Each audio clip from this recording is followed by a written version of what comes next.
To me, New Delhi is subsumes within itself, many stories, basically. It has several layers which fascinate me, basically.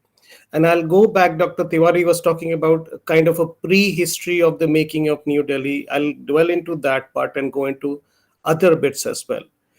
To me, it is not just a linear physical town planning and construction exercise. It is much more than that. It represents, among other things, a clash between or coming together of ideas and individuals, on various aspects. There are a lot of debates and discussions on various aspects, including site, including architecture style, including the nature of buildings. There is a lot of symbolism involved, basically. As Thomas Metcalfe says, it was not an innocent exercise. It was not just meant to build, the offices and houses of officials or bureaucrats. It projected the superiority of the colonial rule, through symbolisms, basically. The grandeur of colonial rule. And as Swapna little talks about in a book on, Connaught Place and the making of New Delhi, also represented, ideas like hierarchy, segregation, class, and race, basically. It also reflects and it also talks about stories of displacement, resettlement, and refugees, and also changing dynamics of power between the Mughals, East India Company, and finally the British Empire, the crown which represented after 1857, basically. And a lot of events and happenings that occur in due course of time, things like, partition of Bengal, things like, First World War, Montague Chelmsford reform of the Government of India Act 1919, then, then the partition or independence. All these had a bearing on the history of Delhi, or on the history or on the making of the New Delhi, basically. And then there are obviously time and cost overruns, because there is the First World War happens, basically. So it takes away a lot of time. So something which started in 1911 only got inaugurated in 1931. So what Lord Hardinge was very keen to finish off in 4 years' time, when he started this project in 1911, it actually got completed and inaugurated in 1931. That is also not in a full state, basically, right? When Lord Irwin was there, basically. So it took more than 20 years to get into that shape, and more than 10.5 million pounds, and as against an estimates of 5 million pound initially. And it had to deviate from the original plan as well, right? So as we can see, there are a lot of layers involved in the making of New Delhi. But first, a clarification, basically, right? It was not for the first time that the British were settling in Delhi. When we talk about the making of New Delhi, it was not for the first time. On a more organized scale, the British started settling in Delhi, and alongside other Europeans, after 1803, when they defeated the French, basically, it took control of Delhi and Agra. So whole this territory comes into place, and they started settling down. So in first half of the 19th century, what you see is, basically coming together of some settlements. And one was the civil lines, basically, which is in as opposed to the native town. So one was the civil lines, then you have the cantonment, and then the cantonment was near the Delhi University Ridge area. And then you had, the Daryaganj, what is presently constitutes the Daryaganj region, where subordinate European officers also stayed, or subordinate officers stayed, basically. And this is a very interesting, a presence of the British in Delhi is also noticed through some kind of an interaction or intellectual and cultural interaction between the Europeans and the literary, citizens of Delhi, which is known as the Delhi Renaissance, right? Which was primarily centered around Delhi College, which is now known as the Zakir Hussain College, basically, right? So things have been happening in the first half of 19th century once the British took control of Delhi and Agra region. But this was happening in a different context. This was happening in a context of the Shahjahanabad, in and around Shahjahanabad, which was the 17th century Mughal capital built by Shah Jahan, right? And then, 19th century, obviously the later Mughals are there, basically 19th century. And this is also happening in a context where there are rival power centers, East India Company is there, You have the British Crown, which is trying to control, but finding it difficult to control because East India Company had become very ambitious, there. And then there is a nominal Mughal suzerainty, which is being represented at times by Marathas as well. Right, so this is happening in a very, very different context where you could see a lot of other power centers. And then in this context, the 1857 rebellion brings about very significant changes which have a bearing on the history of Delhi as well. Right, first of all, it stopped, it finished, for all practical purposes, the Mughal rule, or the Mughal rulership came to an end basically, and it was substituted by the rule of the crown, or and the Queen of England became the Empress of India, and she ruled India through a viceroy and a Secretary of State. Secretary of State was based in London, basically. And then you see some buildings also, coming into place in Delhi, basically. Things like Delhi University, Stephens College, Stephens Hospital, the Delhi Club, which was, in the Shahjahanabad area, between Shahjahanabad and Civil Lines area. You also see the beginnings of municipal government. The formation of town hall, alongside the clock tower in the Chandni Chowk region represented the beginnings of municipal government, and some elements of public works department also started taking shape. They became more organized once the New Delhi project came into being, basically, right? So they were also the coming together of railways, mind you. So, 1850s, post 1857 is a different Delhi. Which has settlements, and which has beginnings of local self-government too as well, basically, right? And these ties with Delhi, the British ties with Delhi, were cemented through 3 imperial darbars. These darbars were basically an adoption of Mughal style darbars, which they would hold to commemorate the accession of British monarchs, basically. So they had 3 darbars, one in 1877, the other second in 1903. 1877 was to commemorate the accession of Queen Victoria. 1903 was about Edward VII, and 1911 was George V, basically 1911 darbar.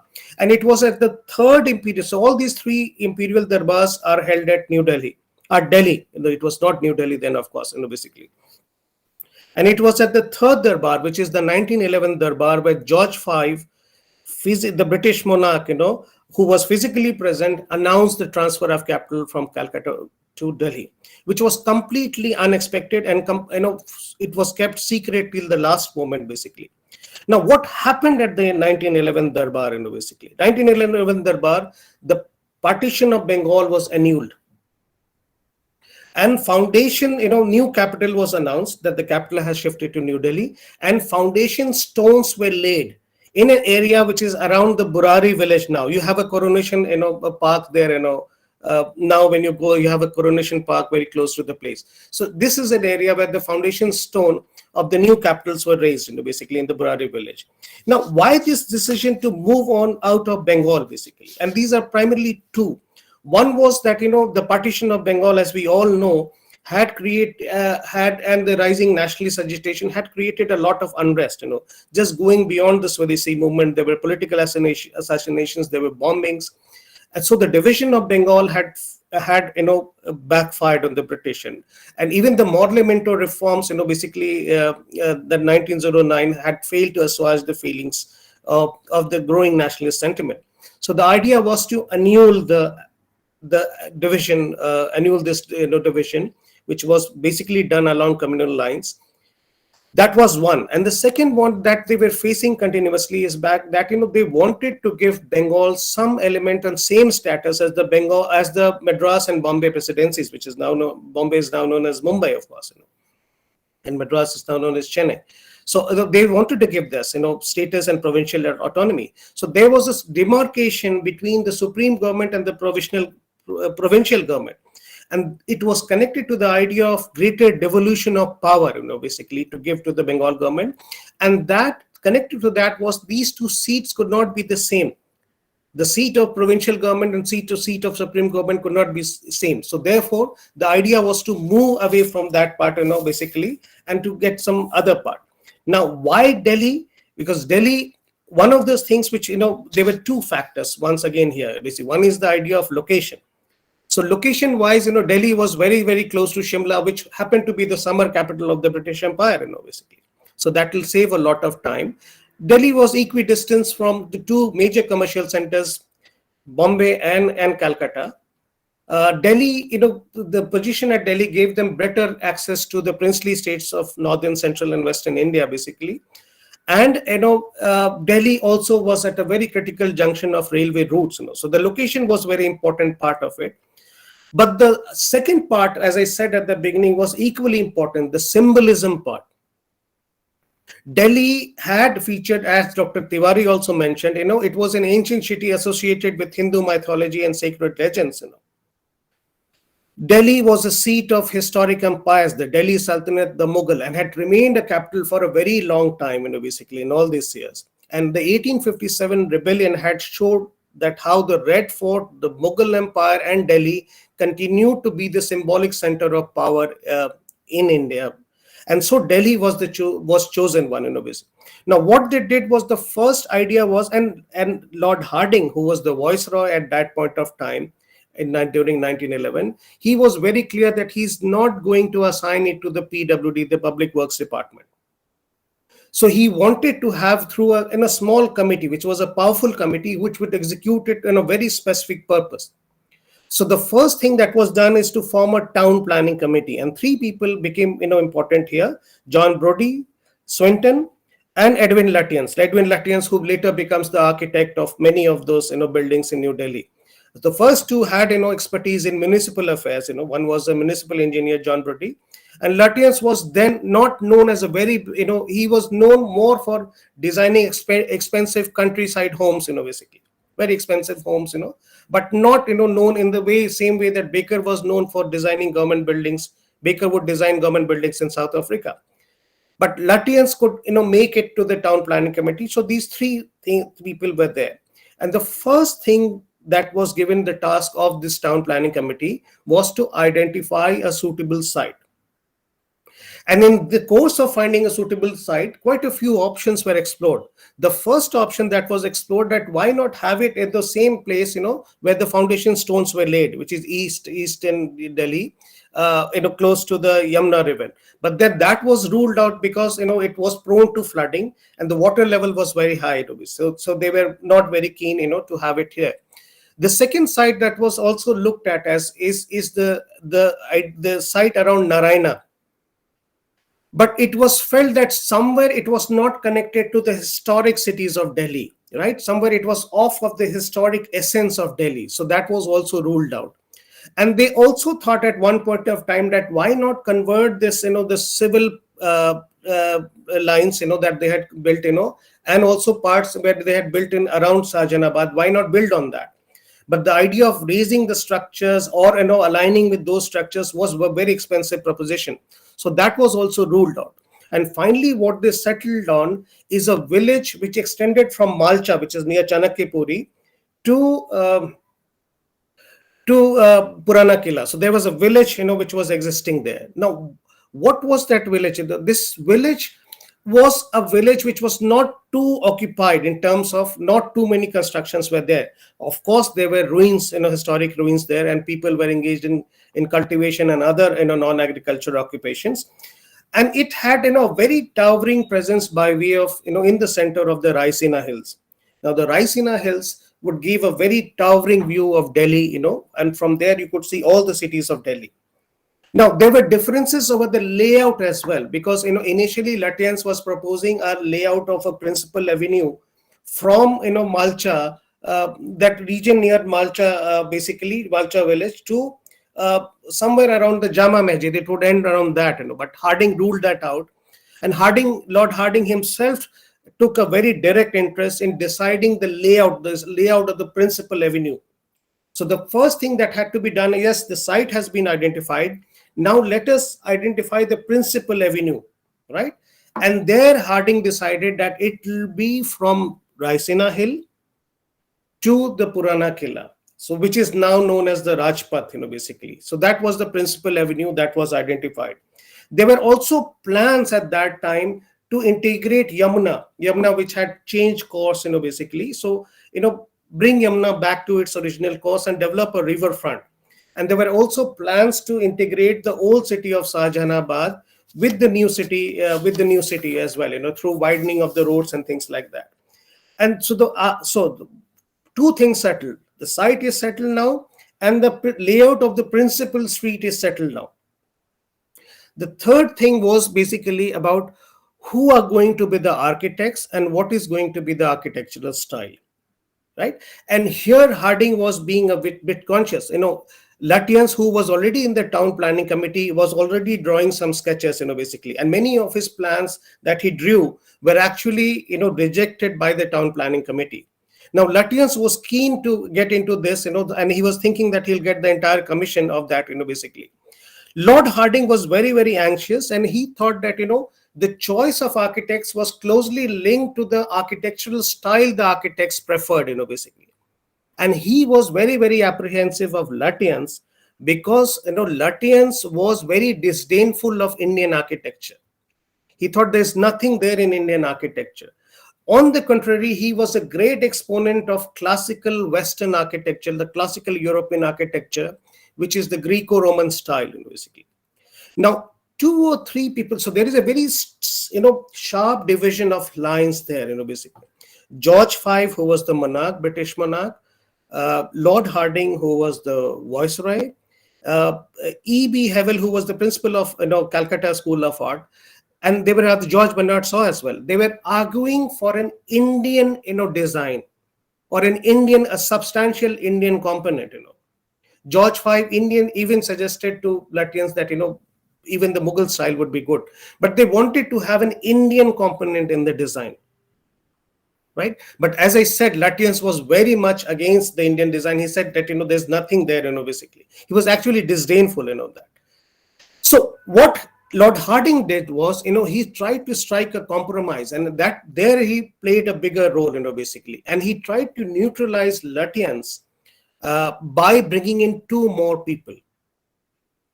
One was Baker, Herbert Baker. Now, Baker is one person who has been earlier, involved with the design of many government buildings in South Africa. And then, when he comes, during the time when these discussions are happening, he published a piece, where he talked about blending the good elements of East and West, basically. So he became a natural choice that, look, here is a person who is talking sense now. But, with Baker, he was a bit of a diplomat, so he could put his words very carefully as opposed to Lutyens, who would put it very bluntly.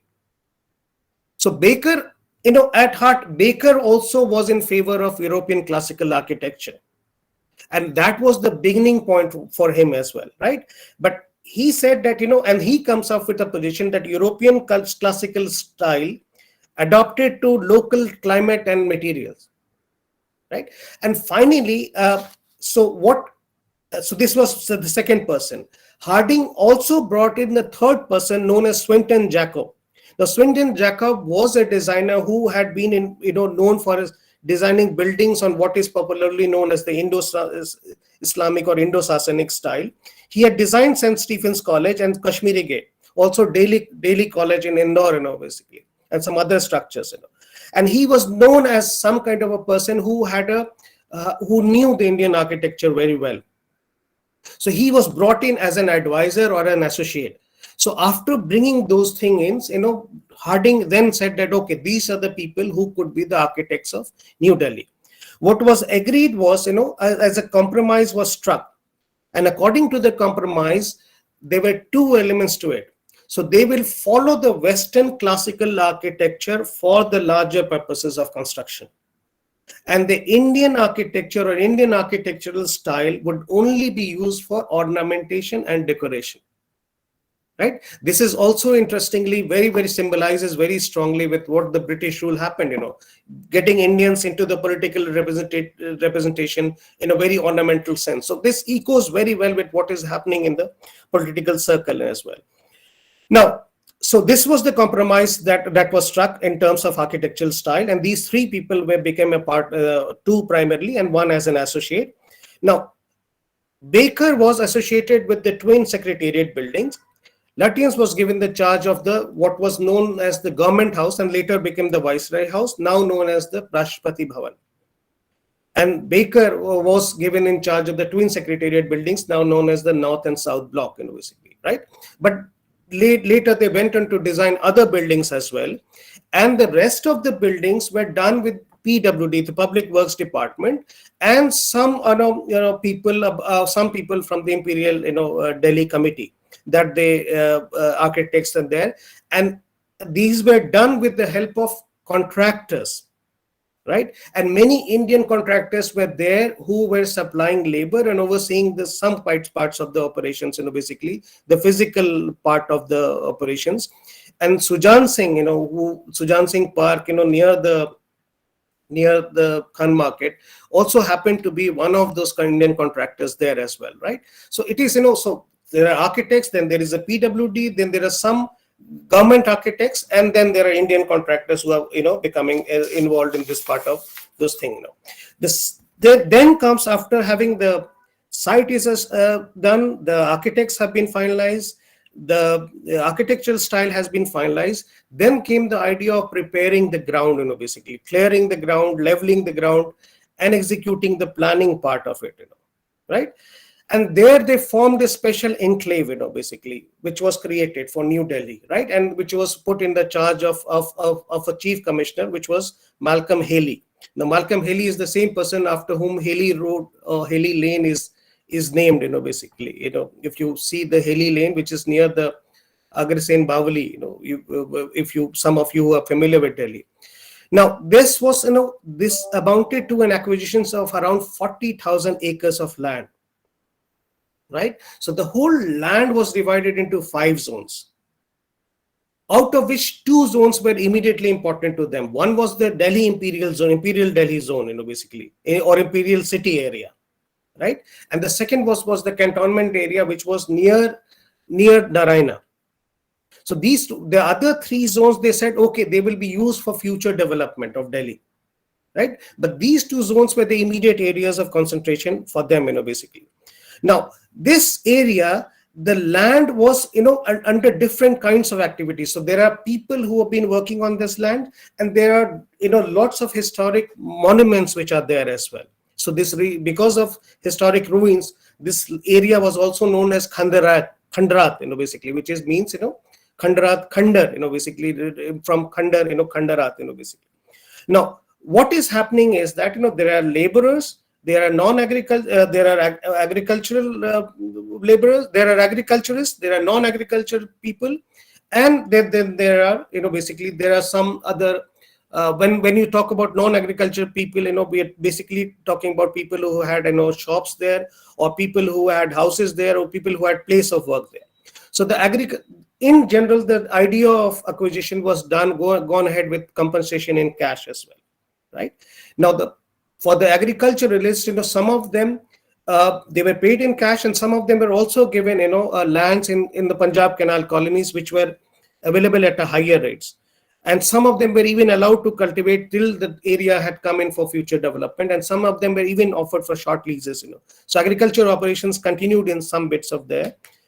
For the non-agricultural bit, they created a kind of a 20-acre land, they created somewhere near the Jangpura region, what is now known as Jangpura region, right? Now, this is interesting that they were to be resettled there. And this thing was being overseen by Mr. Young, who was the deputy commissioner. So it became Youngpura first, right? And then from corruption, it comes Jangpura. So, there's a very interesting episode about this thing. So this is how they were given. As far as the historic monuments were concerned, there were 2 lists which were drawn. One was an initial list of around 1912, and then there was an Archaeological Survey of India list, which was prepared by the Deputy Superintendent called Zafar Hasan, and therefore is very famously known as the Zafar Hasan listing of the monuments of Delhi, basically. And then on the basis of that, they were categorized as leave it, don't, these areas need to be preserved. So primarily on the basis of these 2 listings, they selected the monuments, and some were done away with, some were allowed to stay, or the older monuments were began to stay. And the stones that was used from the monuments that were raised was used for concrete and the road purposes as well. but some of the monuments actually, were used for framing of the new capital. So that was also important. And that brings me to the second part of it, which is the layout and planning. Now, we have already discussed that how, in terms, when we're talking about layout and planning, there were two main road avenues, right? One is the Kingsway, which is now known as the Rajpath, and one is the Queensway. So these are the two axes that ran at right angles to each other. Queensway, which is now known as the Janpath. What the Viceroy's house, which was at the top of the Raisina Hill, was the center of everything that was to happen, basically, right? And then, as per the initial plans, towards the south of this, the city, they were planning to have some kind of a cathedral. Towards the north, they were planning to have, some kind of a railway station, are surrounded by circular arrangement of administrative and municipal offices, post offices, and shops and hotels. So, which is the southern end. The southern end was the one which developed into the central business district called the Connaught Place area, which we will talk about later. But this developed into the Connaught Place area and the Gold Market area, the Gold Dakhana area. Now, interesting bit is that all important avenues of the imperial city were framed by historical landmarks, right? So to the south lay the Lodhi Gardens, and the Safdarjung tomb. Sorry, if I'm not too sure whether I use the word north and south, but the northern side is the railway station or the Connaught Place area. To the south is the Lodhi Gardens and the Safdarjung tomb, right? And if some of you who have who go through towards the Lodhi Garden area would see that the road which is now known as the Rajesh Pilot Marg, if you look at the Lodhi Gardens boundary, it's still some of those flats still, or the bungalows still refer to that as the South End Road. So that marked the southern end of the new city, basically, right? And what was done is that Lodhi Garden, there is a village which has called Khairpur, which had come up. So that village was cleared. Or that Lodhi Garden area was occupied by a village that had come up earlier. So that was cleared.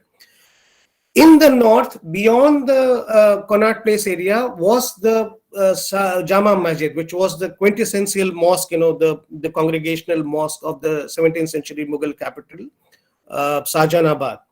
Towards the east was the Purana Killa, right, which was again, a very important, a monument which was connected both with the Mughals and with the Surs, basically.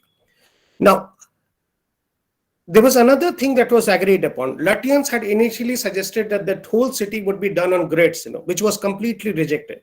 And it was said that it would be done, this would be a mixed kind of streets, where it would have straight streets, it would have curved streets, it would have, radial roads, and also hexagonal spaces and roundabouts and, triangular spaces, So it was a kind of a mixed kind of streets that was, adopted in the plan.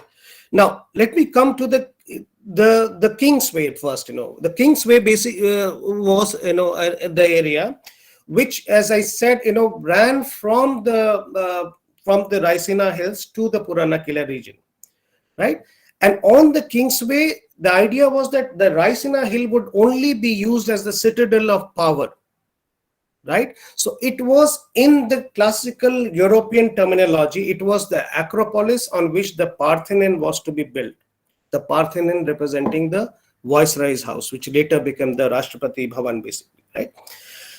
So, and the two secretariat buildings would be located on that, alongside the Viceroy house, and the two secretariat buildings would be located in what was known as the citadel of power, right? This one. And when you think about these two buildings, when you talk about the Viceroy house or the twin secretariat buildings, you can see how the mixing of architectural styles, which was being debated earlier, comes to fruition. So when you look at the Rashtrapati Bhavan, you have the dome and the railing, which is inspired by Sanchi. Then you have the Mughal gardens, right? But you have, so these are being in the top, but you have what you see by way of a very, impressive or imposing facade, a colonnade, which is inspired by the row of colonnade and columns, which are inspired by the Greco-Roman style, very, very predominantly Greco-Roman style of that, basically, right? But the other element which gave an Indian touch to these architectural interventions was the use of the red and buff sandstone. They had also been used in the Sultanate buildings, and they had also been used in the Mughal buildings as well. And when you look at the twin secretariat buildings, alongside, the columns and the colonnade, the European columns of the classical, you see the Renaissance kind of domes, you see the round arches, but by way of Indian motifs, you see chhajjas, which are cornices, to mainly prevent heat and sunlight and rains, basically. So if you see the chhajjas, the chhatris at the top, you see the jalis, basically, which are perforated screen. You see, by way of decorative heads, carved brackets, which were again a very interesting Indian features, and elephant heads on the pillar capitals. So these, so the combination of this architectural elements comes to fore, very, alongside all these elements, there in the New Delhi side, basically, or in those two buildings. Now, when you going further down that the Kingsway, there is a Victory Square, which is now known as the Vijay Chowk. So it was a spacious plaza which was framed by fountains, and it was used for ceremonial purposes, and later used for beating the retreat ceremony, basically, which we are familiar with. And the side between the Victory Square, which is the Vijay Chowk, and the India Gate, which came in later, was dotted by lawns, pools, and rows of trees, basically, right? So this is a very, very spacious boulevard which is being developed, along the principal ceremonial avenue. The principal ceremonial avenue is also known for its symmetry. It was like a grand axis, right, which had a very important statement to make, basically. And this is the line where this Republic Day parade has been held, for a very long period of time. So so now the interesting bit, when you look at those buildings, you see that, one question that arises at why is the Parliament, the current Parliament, building, which was earlier known as the Council House, not along that citadel or the central axis or central imperial axis? And the simple reason for that, it was never a part of the original plan. So the functions of Parliament or a representative institution was initially done by the Viceroy's House. So the Viceroy's House initially functioned as a space where all kind of representative institutions would be there in the Viceroy's House as well, right? So it functioned as the Viceroy's House was the center where any representative office would be there, right? Later, during the Montague-Chelmsford reform, extended the political representation, and there came a need for a separate building to make a kind of a provision for a bicameral legislature, which was basically a council of states, which later became the Rajya Sabha, and the Legislative Assembly, which became the Lok Sabha. And through a proclamation of George V, the monarch, he said that we need to have the princes also involved in the representative machinery. So Chamber of Princes is also made, basically. So when you see, it appears as a colosseum of three semicircular chambers. So these three semicircular chambers, each representing Council of States, the Legislative Assembly, and the Chamber of Princes. They were connected to a central chamber where the Tryst of Destiny speech, by the first Prime Minister was held, basically, right? And for the legislatures, basically, two hostels were created, which is along the Janpath now, which is along the Queensway, which is the Eastern Court and the Western Court. So they were used for visiting legislatures. Now, for the Indian and here one can see elements of discrimination or segregation there. For the Indian legislatures, there were separate structures called orthodox quarters. And later, when the need for including more Indian legislatures arose, they sold off the Eastern Court to the Post and Telegraph Department, and from the funds that were raised, they created more orthodox quarters. So these elements are, one could see those elements there as well.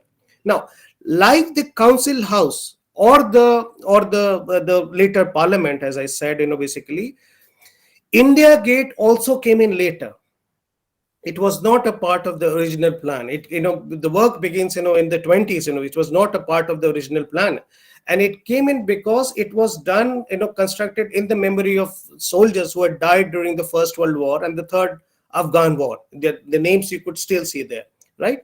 The First World War had brought in several complications. One, that everything got delayed. There were price hikes. The budgets went in for a toss. They were, the estimates for construction went on from 917 lakhs to around 1419 lakhs. There was a delay in supplying equipment because all of them were, geared to war efforts. Many of the skilled, engineers had been shifted, to war efforts. There were high freight charges.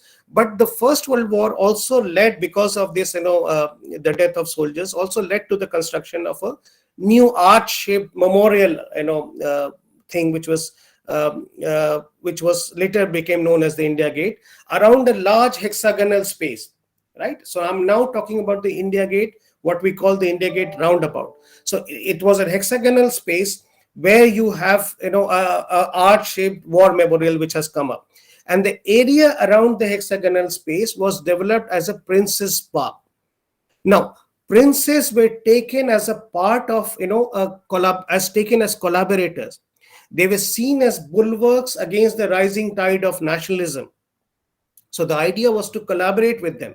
So as soon as the New Delhi project comes into being, what they do is they ask, the princes to buy land, and they're encouraging the princes to buy land. And a lot of princely states would, gather to buy land.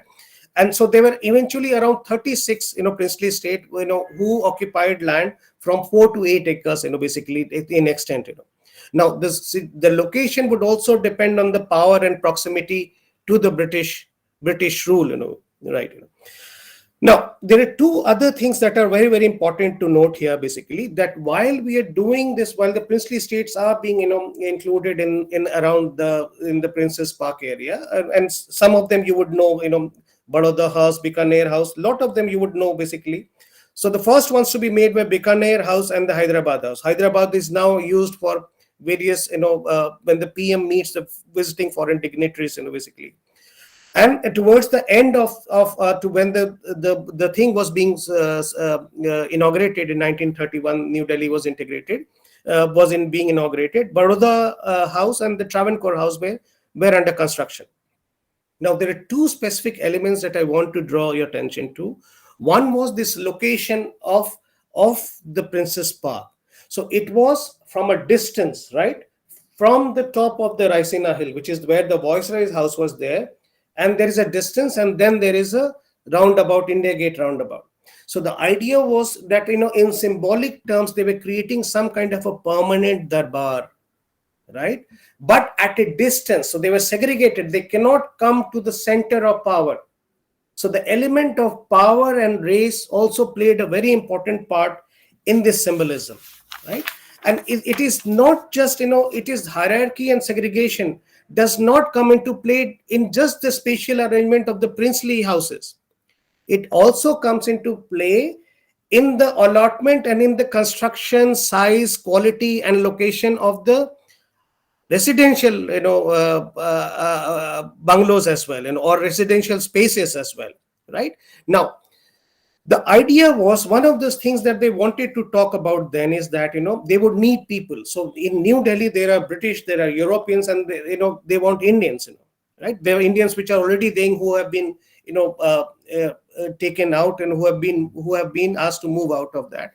But the need for the servicing of them, they needed Indians. Now, one of the assumption was that the Indians were, staying in the Purana Old Delhi, what became known as the Old Delhi or Sajanabad area. So one was the assumption was they'll keep traveling to the New Delhi area, right? But then there's another counterpoint going on, another perspective going on, that they could there are huge sanitation issues in the Old Delhi area. Old Delhi becomes known as Old Delhi after the New Delhi comes into being.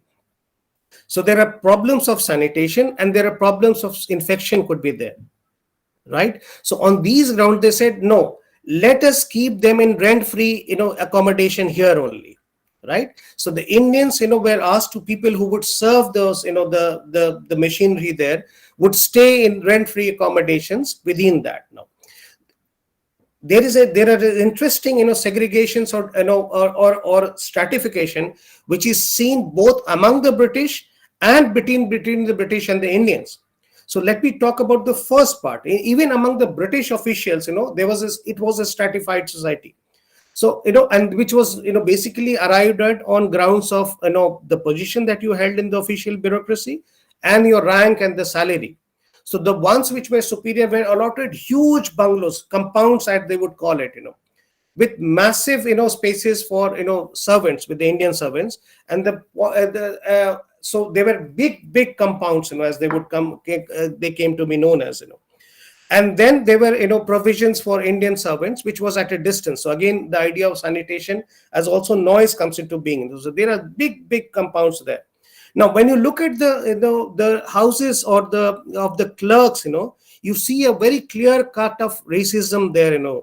So, for the same rank and the same pay scale, the Anglo-Indian, clerks would get much bigger houses and more refined houses, as compared to the Indian clerks, who were basically housed somewhere near the northern area, somewhere near the what is now known as the gold market area, and so their facilities were also not so great, as compared to the Anglo-Indian clerks. Now, the most then the other part where the notions of hierarchy comes into play very strongly and very visibly is also in the nomenclature of streets and roads as well. Right. So we have already heard about the Kingsway and the Queens, which are the two principal avenues of the new city, the proposed new city. And the roads which were housing the higher ups in the government, superior officers in the government, they were named after British monarch. So Queen Victoria Road would be Rajendra Place, King George Avenue would be the Rajaji Marg, Prince Edward Place would be the Vijay Chowk.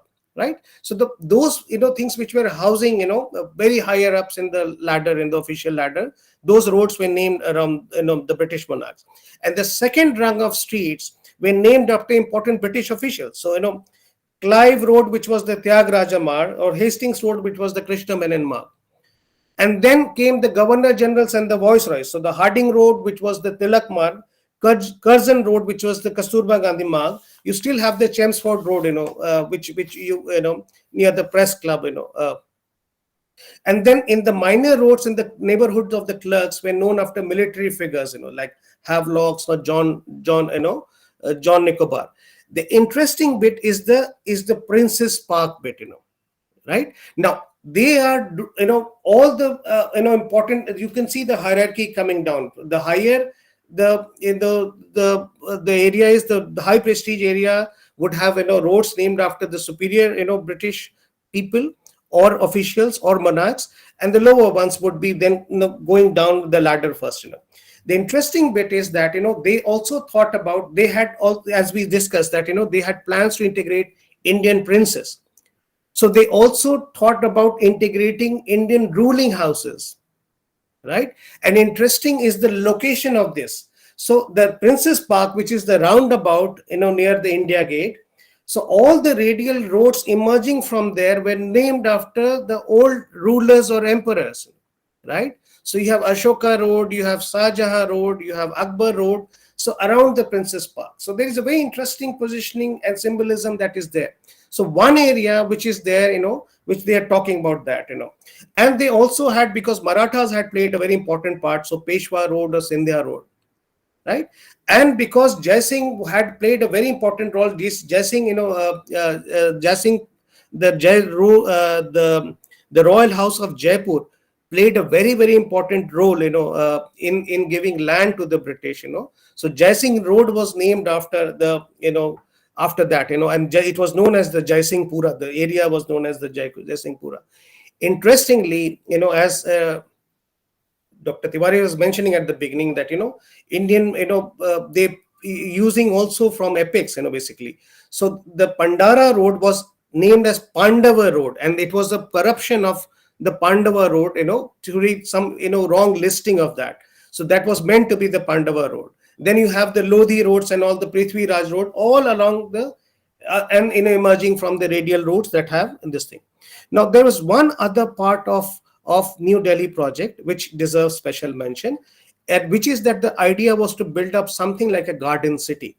Now, the garden city concept had come up in the earlier decades of the the early part of 20th century, and basically and very broadly speaking, it brought together elements of rural living, good elements or positive elements of rural living and urban living. So you have all the greenery, nature, society, and alongside you have very superior quality of civic, cultural, economic amenities as well, right? And one of the ways in which it was sought to be achieved in the New Delhi project was to a greening of that, of the New Delhi area, right? And so what trees and greening became of something of specific importance in there. And they there's a book by P.H. Carter-Block, which is the list of Indian trees, which became the basis for selecting the trees, basically, right? And on that, so they were careful choosing of trees for various kinds of avenue. So Aurangzeb Road had neem trees, Akbar Road had tamarind trees, The ridge, which became some kind of an extension, or which gave some kind of an eastern projection, western projection to that, was also leveled, made more scenic, and there was some afforestation done, and the big trees were also planted within the compounds of this thing. So the garden city has come into being along these lines, as well, so that kind of thing. Now, most other buildings that you can see, have come in late 20s and early 30s. Once the principal government buildings have come into being or have reached at a very advanced level. So things like Gold Market comes as the first market space, in 1924. Connaught Place develops, in late 20s, but mostly in 1930s as well. It was named after the Duke of Connaught. It was basically a two-storied colonnaded structure. The lower one would be used for a shop and the upper one would be used for a house. And there were two concentric circles of buildings in Connaught Place. So, and then within there are a lot of shops, very famous iconic shops coming up. Wenger's comes up, was set up by a Swiss couple in 1926. And it was not just a shop. It was used for a wedding venue. It was used for ballroom dances. It was used for official parties as well. Then the cinema hall started, this is all happening in 30s. Regal, Rivoli, Odeon, India Talkies coming into being. The Imperial Hotel is being set up in 1930s. It was, set up on the grounds of recreating, something like an imagination of recreating a 19th century British manor, right? Luxury. So it was known for its utensils, the cutlery. It was known for its furniture, and it's known for the Daniel's paintings, famous Daniel paintings, that you could still see at the Imperial Hotel if you go there. And then there is a crescent, which is now known as the Willingdon Crescent. That was, on the western side of it. So there are two parts of it. It starts from the Nehru Memorial, Teen Murti Bhavan, and then ends into something called the Gold Dak Khana. So one end of the Teen Murti Bhavan was basically set up as was known as the Flagstaff House, and it was the house of the Commander-in-Chief of the British Army. And later it became Teen Murti Bhavan and also became the residence of India's first Prime Minister.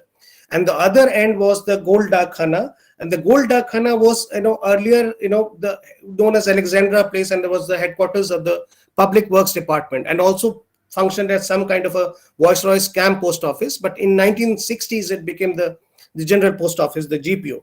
Around that, you were also the first Roman Catholic Church was the Sacred Cathedral was set up. Earlier churches like this, St. James Church near Kashmiri Gate, or St. Stephen's Church, or the other churches were Anglican churches. So they were first time being set up. What is known as the Ram Manohar Lohia Hospital now was the Willingdon Hospital. So they were all being set up, on that. And the thing was, and this is towards when I'm moving towards the final part of my talk today. 1931, it was inaugurated by Irwin, and there were celebrations on the Raisina Hill. There was during this time, the the columns of the Dominion were also, unveiled. You could see some columns of the Dominion right, in front of the Secretariat buildings, the North Block and the South Block. They have on the capital is a ship which represents the maritime mouth, the maritime might of the British Empire.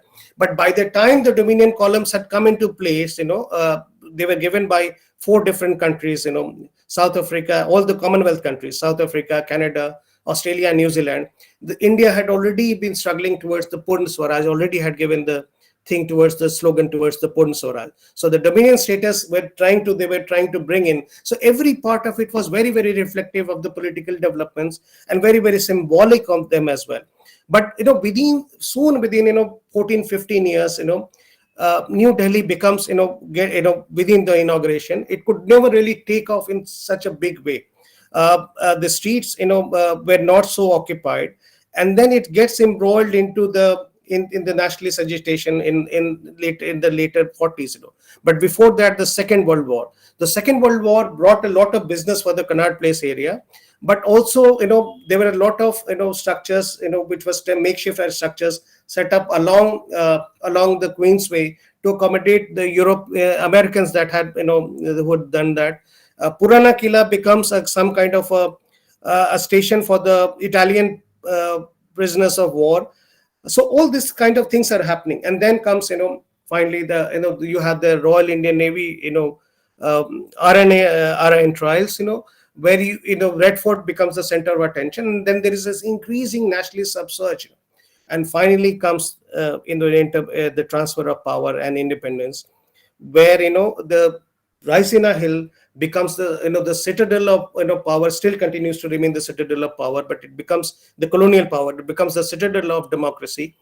And there are 2 or 3 things which are happening. One is the renaming of the buildings and the structures, right? So it becomes Rashtrapati Bhavan, North and South Block, then it becomes the Council House becomes the Sansad Bhavan. Then there are changes in the functioning of these structures. And third, there are Indianization of the of those buildings, basically. So new sculptures are being added, statues are being added in the Parliament complex, or paintings are being included in the Rashtrapati Bhavan complex or in the Parliament complex, and new structures are also being added. For instance, later Parliament got in the Parliament Annex and the Parliament Library as well. And along the same time as the independence comes, what also comes along with freedom is the partition and the refugees from Pakistan, basically. So the Delhi Muslims are moving towards Pakistan, but Hindus and Sikhs are coming from and settling in Delhi, and there almost 5 lakh people have come in by way of refugees. So the idea is that how do you accommodate them, right? And so the refugee camps come up in Purana Killa and Humayun's Tomb area, Safdarjung Tomb as well. So if you notice that those things which were cleared by the British, Arab Sarai and or the Humayun or the Indarpat in Purana Killa, those become populated again through the refugee camps. These were the things which villages had been cleared by the British. There's a huge increase in the population size, between 1941 to 51 in the census. And the refugees started occupying all the spaces, empty spaces, whether it were Connaught Place or it were the Gurudwaras or the temples or the schools or even barracks as well. Later, the government, Indian government decided to create 36 permanent rehabilitation colonies, right, to take care of refugees, and they were named after the freedom fighters, right? So something like, Lajpat Nagar, Patel Nagar, Tilak Nagar, Malviya Nagar, Rajendra Nagar.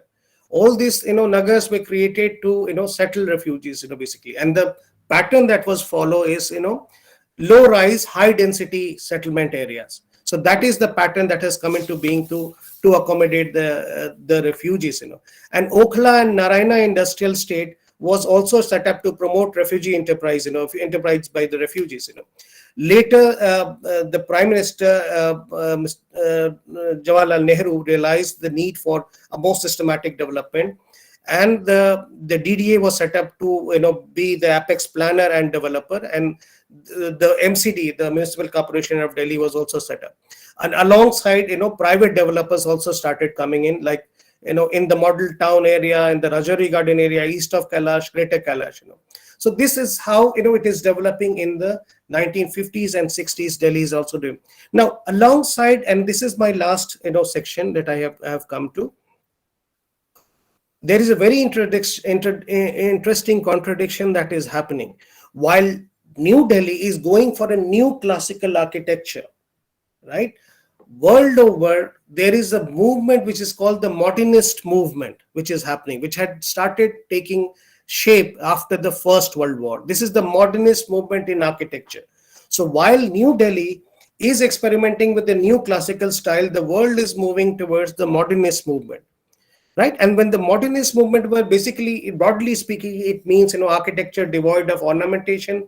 They used glass and steel, and the emphasis was on functionality. And there were three different prominent schools, or say groups, basically. One was the US, which was Frank Lloyd Wright, which talked about organic growth, organic architectural style, which is connects with environment and society. And in Europe, there was a famous Gropius school, which used cubic blocks of glass, brick, and concrete. And then there was this somebody who we know more familiar with, Le Corbusier, the Swiss French architect, who was known for his brutalism and reinforced concrete. So these three have a combined effect on the architecture of modern architecture of Delhi. This is mostly during the 1950s and 60s. This happens. So the first round of modern architecture happens by way of the influence of these three different kinds of the modernist movements, and the people, the architects who were influenced by them.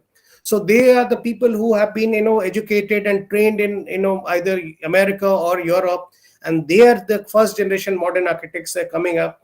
They're using local sensitivities and local material with their modern education, right? So some kind of a modern Indian architectural style is taking shape, which is connected with the idea of nation building. And the first prime minister was very, very keen to patronize them, these kind of the modern architects. And some of those that you can, and alongside that, you also have foreign architects coming in. So Le Corbusier was involved with Chandigarh, and he had influenced many people in India. So the Sri Ram Center or the ISBT or the IIT buildings are influenced by the first this kind of 50s and 60s kind of a modern architectural style.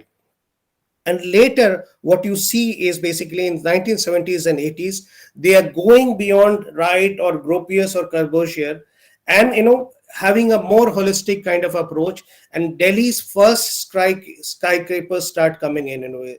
We have architects like Charles Correa, Raj Grewal, Romy Khosla. So the Jeevan Bharati building or the Palika Kendra building is representative of kind of this kind of a style.